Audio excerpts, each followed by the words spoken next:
Assalamualaikum warahmatullahi wabarakatuh. Saya Rismayanti dan juga teman saya Sinta. Kami dari kelompok 11 Fakultas Ekonomi dan Bisnis Islam EKIS 4G dari IAIN Palopo. Kami di sini akan menjelaskan atau menguraikan bagaimana pajak bumi dan bangunan, bagaimana dasar hukum pajak bumi dan bangunan, bagaimana tentang subjek juga dan objek dari pajak bumi dan bangunan, dan bagaimana tarif dan cara menghitung.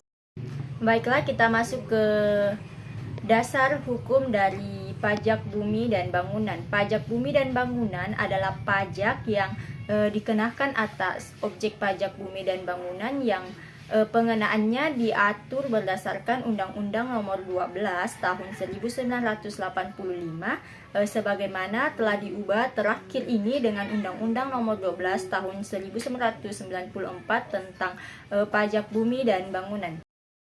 Objek dari pajak bangunan adalah yang menjadi objek pajak bumi dan bangunan atau PBB adalah bumi dan bangunan, di mana permukaan bumi atau tanah, isi yang ada di bawahnya termasuk tanah, pekarangan, sawah, ladang, empang, perairan. Dalam pasal 1 Undang-Undang Nomor 12 Tahun 1994, bangunan adalah konstruksi teknik yang ditanam atau diletakkan secara tetap di bumi, tanah atau perairan untuk tempat tinggal, tempat usaha maupun tempat yang diusahakan. Dan termasuk pengertian bangunan yaitu jalan lingkungan yang terletak dalam suatu kompleks bangunan seperti hotel, pabrik, dan implementasi dan lain-lain yang merupakan satu kesatuan dengan kompleks bangunan tersebut. Jalan tol, kolam berenang, pagar rumah, tempat olahraga, kelauan kapal atau dermaga, tempat penampungan atau kilang minyak, gas, pipa, serta fasilitas lain yang memberikan manfaat. Adapun objek yang dikecualikan yang dimana digunakan semata-mata untuk melayani kepentingan umum di bidang sosial, pendidikan, kebudayaan nasional yang tidak dimaksudkan untuk memperoleh keuntungan seperti masjid, rumah sakit, sekolah, panti asuhan, candi, gereja, dan lain-lain, digunakan untuk kuburan, digunakan tempat penyimpanan peninggalan Purbakarta dan situs sejarah, merupakan hutang lindung, suaka alam, hutang wisata, tempat nasional, dan lain-lain.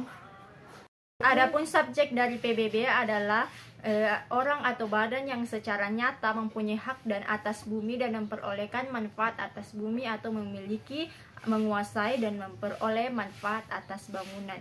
Subjek PBB dikenakan kewajiban pajak atau ringkasnya wajib pajak adalah orang yang pribadi atau badan yang secara nyata mempunyai suatu hak atas bumi, memperoleh manfaat atas bumi, memiliki bangunan, menguasai bangunan. Saya akan melanjutkan materi yang sudah dijelaskan oleh teman saya, yaitu tarif dan cara menghitung pajak bumi bangunan atau PBB. Tarif pajak yang dikenakan atas objek pajak adalah 0,5% dan jenis tarif ini disebut sebagai tarif tunggal yang berlaku bagi objek pajak jenis apapun di seluruh wilayah Indonesia.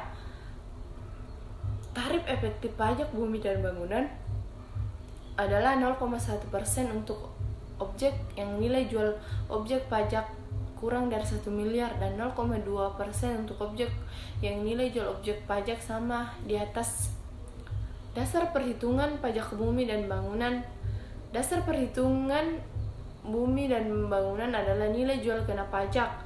Besarnya nilai jual kena pajak adalah: yang pertama, objek pajak perkebunan adalah 40%, yang kedua objek pajak kehutanan adalah 40%, yang ketiga objek pajak pertambangan adalah 40%, dan apabila nilai jual objek pajaknya lebih dari 1 juta adalah 40%, dan apabila nilai jual objek pajaknya kurang dari 1 juta adalah 20%.